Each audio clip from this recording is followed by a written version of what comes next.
जी बिस्मिल्लाहिर्रहमानिर्रहीम, अस्सलामु अलैकुम वरहमतुल्लाहि वबरकातुहू। मेरा नाम है डॉक्टर मोहम्मद मुज़म्मिल हसन। एक नए सेशन के साथ आपकी खिदमत में हाजिर हैं। वीडियो स्टार्ट करने से पहले मेरे साथ मिलकर दुरूद शरीफ पढ़ लें। अल्लाहुम्मा सल्ली अला सय्यदिना व मौलाना मुहम्मदिन व अला आलि सय्यदिना व मौलाना मुहम्मदिन कमा तुहिब्बु व तर्ज़ा लहू सल्लल्लाहु अलैहि वसल्लम। आज का सेशन जो है आपको बताएंगे, इलेक्शन में धांधली की बातें बहुत ज़्यादा हो रही हैं। लोग कह रहे हैं कि धांधली होनी है शदीद किस्म की। तो इस हवाले से मैं आपको कुछ टिप्स दूंगा, आपको कुछ बातें बताऊंगा। मैं ये नहीं कह रहा कि धांधली होनी है, लेकिन मैं आपको कुछ बातें ऐसी बताने जा रहा हूं कि जिन चीज़ों पे अमल करके आप इंश्योर कर सकते हैं कि किसी किस्म की धांधली नहीं होगी। अब आप सोचेंगे कि ये बातें मुझे कैसे पता है, तो उसकी वजह यह है कि 2018 के इलेक्शन में मेरी ड्यूटी थी एज ए प्रिजाइडिंग ऑफिसर, और मैंने झंग रोड पे ड्यूटी परफॉर्म की थी। और मुझे अच्छी तरह याद है, बहुत खपखपैया किया था, 1.5-2 दिन लगाए थे वहाँ पे। तो मैं इसलिए इस पूरे प्रोसीजर को जानता हूँ, इस पूरे प्रोसेस को, इलेक्शन के पूरे प्रोसेस को जानता हूँ। इसलिए मैं आपसे कुछ गुजारिशात करूँगा, वो ज़रा गौर से सुन लीजिएगा, ठीक है। सबसे पहले नंबर पे तो याद रखें कि आज 7 तारीख है, कल को इलेक्शन का दिन है, और थोड़ी देर में आप मेरी वीडियो देख रहे होंगे, ठीक है।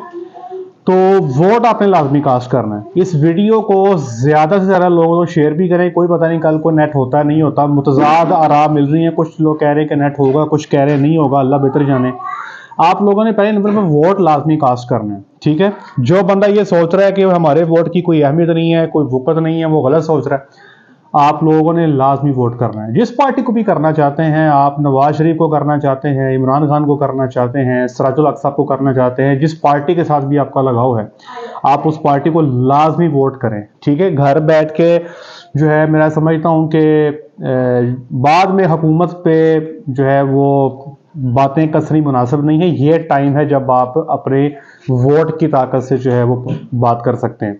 अच्छा, अब बात करते हैं धांधली की, कि धांधली को कैसे रोका जा सकता है। कुछ लोग कहते हैं कि धांधली जो है वो जो प्रिजाइडिंग ऑफिसर है वो नहीं करता, वो धांधली आगे जाके आरओ ऑफिस में होती है, रिटर्निंग ऑफिसर के पास जाके होती है। बहुत सारे लोग मुख्तलिफ किस्म की बातें करते हैं।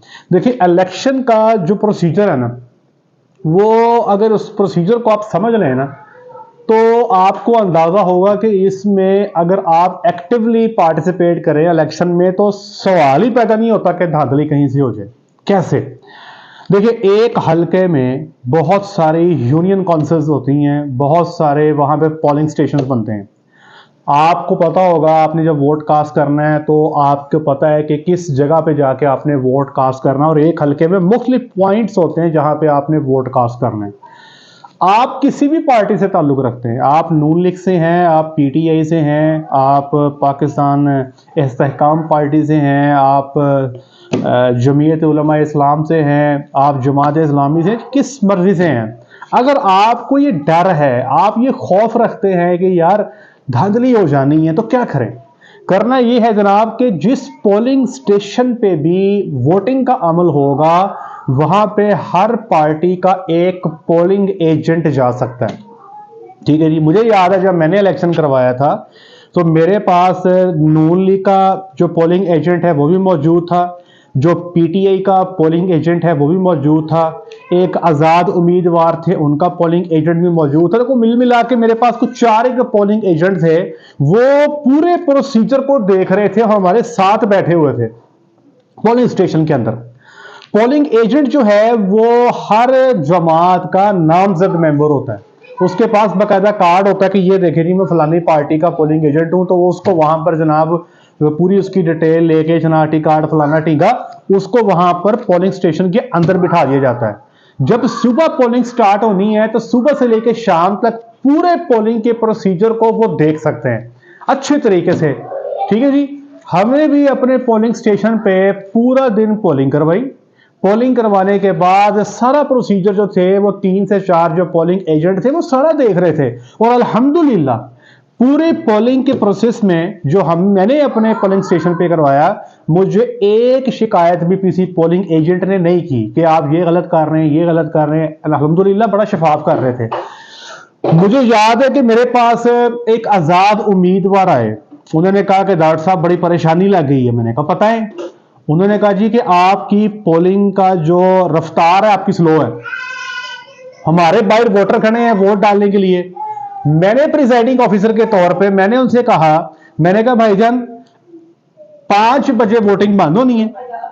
और मुझे अच्छी तरह याद है कि हमने जब इलेक्शन करवाया था तो 5 बजे वोटिंग बंद हुई थी, तो एक एडिशनल घंटा दे दिया गया था, तो 6 बजे पोलिंग बंद हुई है।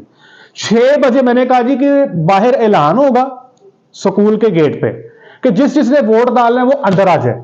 उसके बाद स्कूल का गेट बंद हो जाएगा, तो जितने बंदे भी अंदर होंगे वो सब के सब का वोट मैं डलवाऊंगा, ये मेरी जिम्मेदारी है। मुझे शायद रात के 10 बज जाए तो सुस्त रफ्तारी की आप बात बिल्कुल बेफिक्र हो जाए। वो बंदा जनाब कन्ना तई राजी हो गया, तो उसने कहा डॉक्टर साहब मैं तो अड़ते राजी। हमने जनाब अली तकरीबन कुछ 7 बजे अपनी पोलिंग का प्रोसेस रोका। देखें पोलिंग जब हो रही होती है ना सर, मेरे पास जो स्टाफ था, जो असिस्टेंट प्रिजाइडिंग ऑफिसर्स थे, वो जनाब अली जो अपना वोट की बैलेट पेपर काट काट के दे रहे थे। अब वो सारे बंदे न्यू होते हैं, मेरे साथ जितना स्टाफ था सारा न्यू था, उन्होंने पहली दफा इलेक्शन जो है करवाया। अब वो बेचारे तेजी तेजी में कोई गलती कर जाए, बाद में भुगतना हमें पड़ जाए, इसलिए हम बड़े ही मोहतात होकर आराम आराम से पोलिंग करवा रहे थे। और बाद में जब तक आखिरी बंदे का वोट कास्ट नहीं हो गया था, मैंने पोलिंग को बंद नहीं किया। इसी तरह ये असूल है कि आपके ऐलान किया जाता है जब पोलिंग का टाइम खत्म होना होता है, तो बाहर स्कूल के बाहर ऐलान किया जाता है कि भाई पोलिंग खत्म होने वाली है। उस वक्त जिसने भी वोट डालना है वो वही अंदर आ जाए, लाइन में लग जाए, उसका वोट डलवाना प्रिजाइडिंग ऑफिसर की जिम्मेदारी है। अच्छा ये काम हो गया। उसके बाद जो मेन काम है वो है जी वोटों की गिनती। अच्छा मुझे याद है उस वक्त बड़ी टसल थी पीटीआई की और नून लीग की, मुकाबला बड़ा नेक टू नेक मुकाबला था। मैंने पहले उनको इकट्ठा किया, मैंने कहा देखिए मेरी बात सुने, कुछ चीजों को हम पहले तय कर लें। मैंने पोलिंग एजेंट्स को कहा कि भाई आप मेरे साथ बैठ के कुछ चीजें तय कर लें। तय क्या करना है? अमूमी तौर पे होता यह कि आपने मोहर लगाई, मोहर लगाने के बाद आपने बैलेट पेपर को जब बंद किया तो जो मोहर है ना उसकी बैक साइड दूसरी तरफ छप जाती है। मैंने कहा भाई अगर तो इस वोट को हमने काउंट करना है तो अभी फैसला कर लें, वरना इसको रिजेक्ट करना तो अभी फैसला कर लें। मैंने कहा लेकिन मेरा आपको मशवरा यह है कि इस वोट को काउंट करना चाहिए, क्योंकि स्याही जो है वो खुश्क नहीं होती। जब बैलेट पेपर को बंद किया जाता है तो जो मोहर है वो उसका जो अक्स है वो दूसरी तरफ लग जाता है, इस तरह तो हमारे सारे वोट रिजेक्ट हो जाएंगे। सब ने कहा ठीक है डॉक्टर साहब हम आपकी बात से इत्तेफाक करते हैं। ले जनाब मुझे याद है कि बहुत लंबा टाइम लगा के, कुछ 2-2.5 घंटे लगा के मैंने काउंटिंग की। काउंटिंग के बाद वोट गिने, फिर सारे पोलिंग एजेंट्स को मैंने कहा भाई अगर किसी को गिनती पे शक है तो ये वोट पड़े हैं गिनती कर ले, ठीक है जी। उन्होंने कहा नहीं जी हम ओके हैं। उसके बाद जब सारे के सारे वोट गिनती हो जाते हैं, सारे के सारे वोट गिनती करने के बाद फिर जो प्रिजाइडिंग ऑफिसर है उसने वहां पे रिजल्ट मुरतब करना होता है, जो फॉर्म 45 और फॉर्म 46 है। अब ये बात काबिल गौर है, ये आपने गौर से सुननी है भैया। प्रिजाइडिंग ऑफिसर की ड्यूटी है कि उसने जितने भी पोलिंग एजेंट्स हैं उनको रिजल्ट की कॉपी देनी है और सिग्नेचर करके देनी है, ठीक है। यही आपका सबूत है कि अब यहां पर आपके सामने काउंटिंग हो गई, आपके सामने जो भी वोट रिजेक्ट होना था, जो पास होना था आपके सामने हो गया।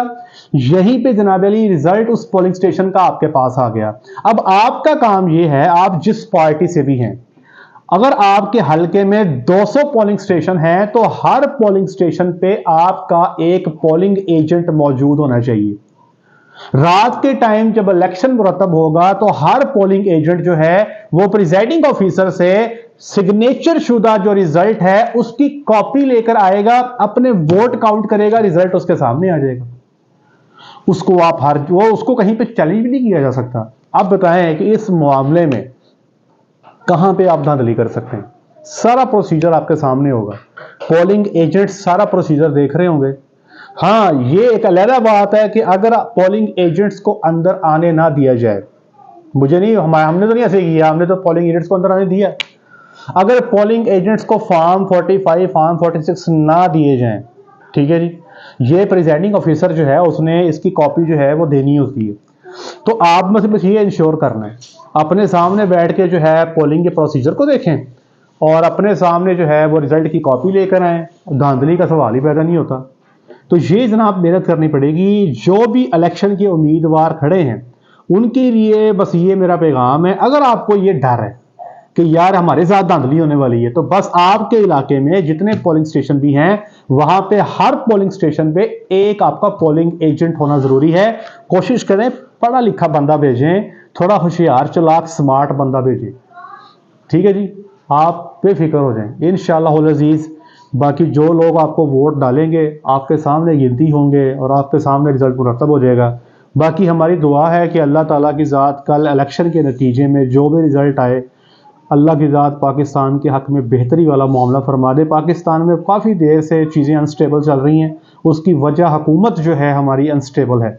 अल्लाह करे पाकिस्तान दिन दूनी रात चौगुनी तरक्की करे। हमारी दुआएं आप लोगों के साथ हैं और इसी उम्मीद के साथ कि पाकिस्तान में बेहतरी आएगी आज के सेशन को एंड करते हैं। आप लोग भी कोई नीचे मशवरा कमेंट सेक्शन में दीजिएगा, अगर आपको लगता है कि और भी कोई मज़ीद टिप्स हैं जिससे आप धांधली को रोक सकते हैं तो नीचे ज़रूर कमेंट सेक्शन में बताइएगा। आज के लिए इतना ही, अपना ख्याल रखें, दुआ में याद रखें। 5 वक्त की नमाज अल्हम्दुलिल्लाह माज़रत जी 5 वक्त की नमाज बाजमात अदा करें। अस्सलामु अलैकुम वरहमतुल्लाहि व बरकातुहू।